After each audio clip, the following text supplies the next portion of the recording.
All right, thank you so much for coming to support all of our work abroad and work with human rights.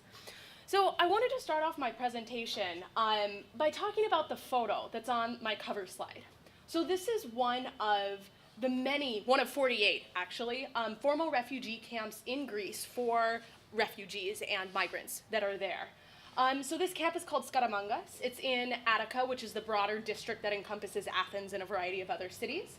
And the thing about this camp is that it's considered the best camp in Greece in terms of the services that it provides refugees and in terms of the shelter that it provides them. So as you can see, there's different canisters that are lined up. Each family gets a canister. It has electricity, which means it has air conditioning. It has running water. And so it provides some semblance of a normal life, even though if you look at where these caravans are placed, i.e. at a port, on the dock. If you went that direction, literally 30 seconds, you would hit the ocean. And the thing about this camp that I found so interesting was the fact that when I was going around and I was speaking with Syrian refugees who were living in this camp, they kept telling me about how little services they were actually able to access there. And so in particular, I had one female-headed, or it was a woman, she was a female-headed household traveling alone with her children, who told me that the doctors that were working in the medical center were never there when they were supposed to be there. So I thought this was really interesting, so I went to the aid organization that I was volunteering with at the time as an Arabic translator, and I asked them, I was like, is this true that doctors aren't there when they're supposed to be? And they were like, no, they're there all the time. And so I thought it was really interesting that there was this disconnect, even though the medical center was literally 30 feet from this woman's caravan, that there was this misunderstanding that was going on. Now zoom to a different refugee camp in the country, Piraeus Port, which is an informal refugee camp, meaning that there's no formal camp management that governs or kind of secures the camp. And so you just get little hiking camping tents that have about 1,000 of them that are right on the port. And so when I was speaking with a Greek public health official, he told me that when refugees came to access health services, that they would refuse to provide their name, their mobile phone number, and the location of their tent. And so this was problematic for several reasons, right? In order to provide any type of long-term health care, they need to be able to either, schedule an appointment at a hospital or to be able to bring the necessary medication, and they weren't able to do that because refugees were refusing to give them personal information. When I asked why refugees were unwilling to give personal information, he said, well, they think that the government is going to use this information to track them down and deport them. And so this is creating quite a few serious issues, right? But we see this issue, this resistance of refugees to access services in Greece on a much broader level as well. So in the past year and a half, more than 1 million refugees and migrants traveled through Greece in hopes to get to other parts of Europe. Only 5% of them applied for asylum in Greece.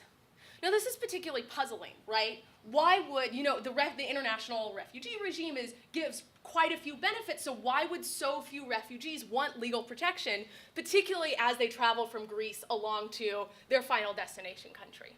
And so this was the question of why do refugees resist accessing their rights that was really driving my research and the reason why I was going to Greece. So I was working with an organization named Prolepsis that focuses on providing health education and nutrition education to low-income communities in the country.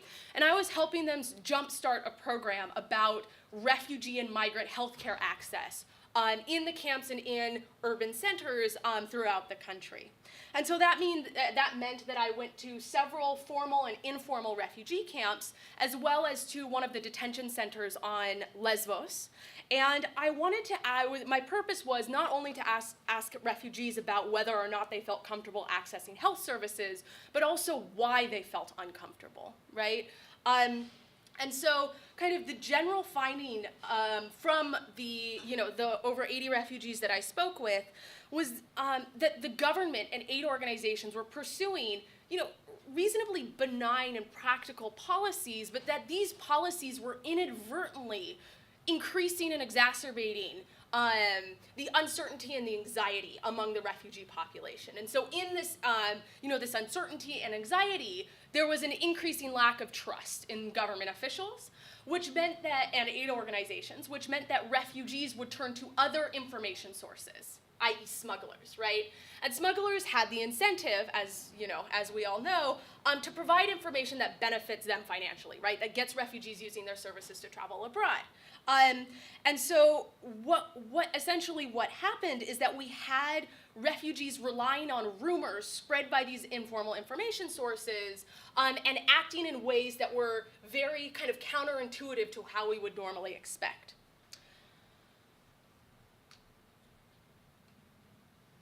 Can I just, is it? Not working.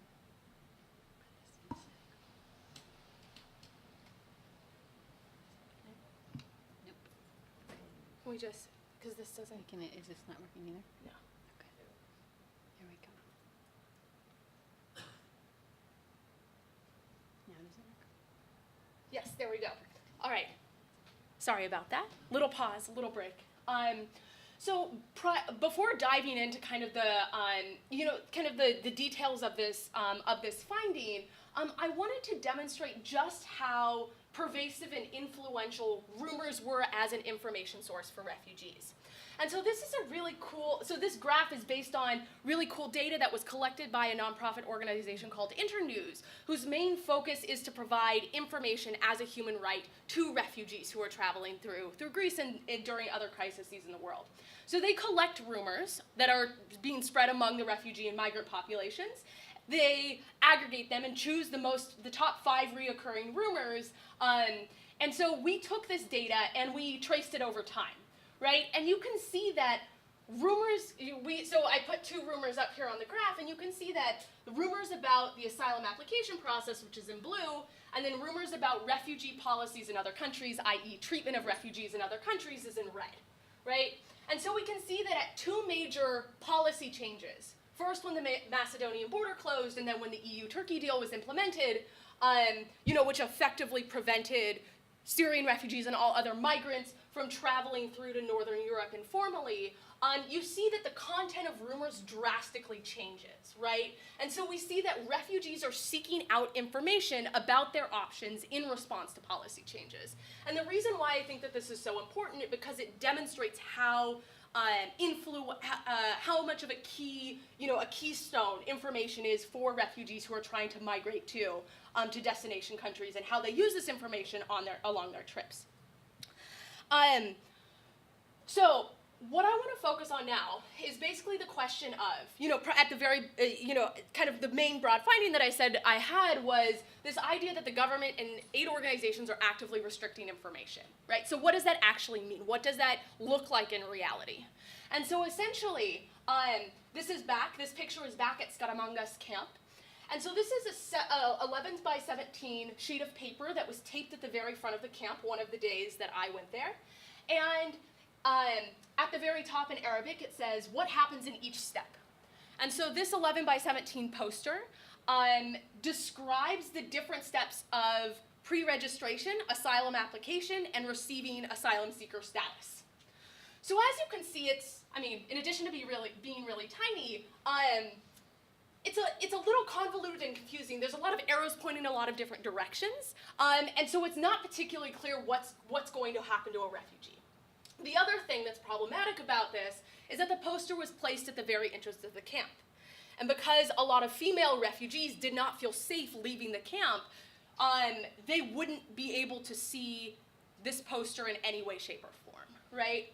So in addition to, only half of the members of the camp being able to access this information, there's 3,000 people living here, and there was one 11 by 17 poster. And so I think that I use this example just to demonstrate how little information was given to refugees about the asylum application process and their legal rights generally. I spoke with a variety of different aid organization and government officials that told me that both had an active policy of trying to limit the amount of information that refugees got in order to try to prevent them from using smugglers to travel abroad, right? in the sense where they thought that if they told the refugees that they would probably have to wait 8 or 9 months in order to go through the legal asylum application process, refugees would just leave with smugglers. And so it was this idea that they wanted to protect refugees by keeping information from them. So, irrespective of whatever intentions UNHCR and government officials had, it had a much broader impact than just making refugees not access services. The first kind of more dire or dangerous impact that restricting information had was that it led to a lot of violent outbreaks across the camps. I was conducting field work in Skaramangas for about 2 weeks. In those 2 weeks, there were 2 violent outbreaks of inter-ethnic tension between Iraqi Yazidis and Syrian refugees. There was also break-ins to warehouses.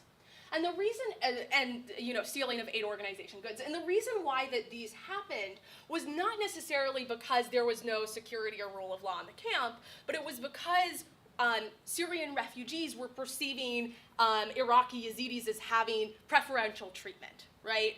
And because of the lack of information about the asylum application process for Syrian refugees, for Iraqi Yazidis, for Afghani migrants, and for Pakistani migrants, it created this tension and perceptions among ethnic groups about who was receiving preferential treatment. This picture here is, I took it right outside the detention center, Moria Detention Center on Lesvos, and this is about 2 weeks before I arrived in Lesvos. What happened in the detention center was that I was told that a fight broke out between Pakistani and Afghani migrants. Part of the camp was burned down, and this truck was also part of the damage that was done. About 2 weeks after I left Moria, there was another outbreak of violence, and there was a fire that destroyed over 60% of the camp.